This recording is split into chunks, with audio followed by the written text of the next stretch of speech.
Ma'am, आप गृह मंत्री से मिली हैं, केरल के सारे सांसद थे, क्या मांगे आपने रखी है? देखिए, हमने जो वहाँ की स्थिति है उससे अवगत किया है, उन्हें बताया है कि वहाँ पे किस तरह से जो हुआ, क्या क्या हुआ है और किस तरह से लोग पूरी तरह से बर्बाद हो गए, क्योंकि जो नदी है उसकी धारा ही बदल गई, तो पूरा पहाड़ चले गया उसके साथ। तो यहाँ तक कि एक फोकस्ड एरिया में है नेचुरल डिजास्टर, लेकिन उसका जो इफेक्ट है बहुत ही ज़्यादा है और लोग पूरी तरह से, उनके पास कोई सपोर्ट सिस्टम नहीं बचा। लोगों के परिवार, लोगों के घर, उनके बिजनेसेस, पाठशालाएं, जो भी था सब बह गया। तो इस परिस्थिति में अगर केंद्र सरकार कुछ न करे तो लोग क्या उम्मीद रख सकते हैं।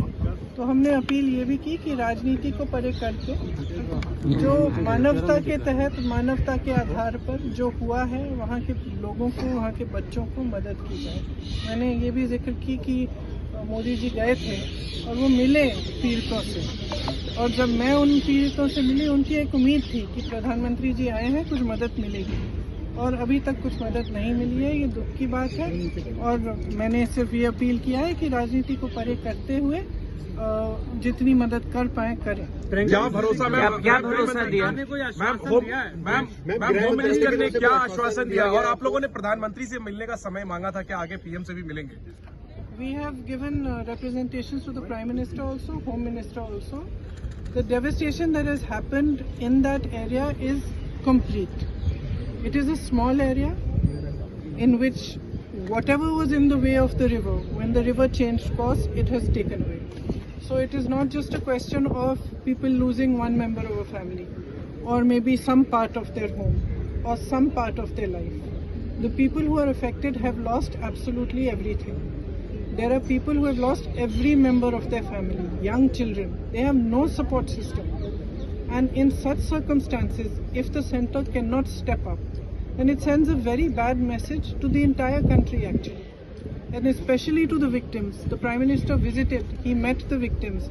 I personally spoke to them, and even after he met them, they expressed that now he has come, maybe we will get some relief from the center. 4 months have passed and that relief has not been forthcoming. So I have appealed to the Home Minister and he's listened to us very kindly. I have appealed to him that we rise above politics and truly recognize the pain and the suffering that these people have gone through. Because the suffering is immense. As I said, there are children who have lost every single member of their family. Who can they turn to if they cannot turn to Government of India, if they cannot turn for any help or assistance? Houses have been washed away. Everything has been washed away. So it is just on behalf of all the MPs of Kerala, it was our appeal to them that they should consider this very seriously and be more forthcoming with the relief so that these people can rebuild their lives. Ma'am, home minister ने क्या आप लोगों को कहा? और कल बताया जा रहा है कल शाम तक उन्होंने कहा कि कुछ डिटेल्स देंगे, क्या उन्होंने कहा है कि जो किया गया है और जो हो सकता है, उन दोनों चीज़ों की डिटेल हमें कल शाम तक दे देंगे। तो हमने ये इच्छा व्यक्त की कि जितना भी हो सके वो कर पाए वो करें, क्योंकि स्थिति वहाँ पे काफ़ी खराब है।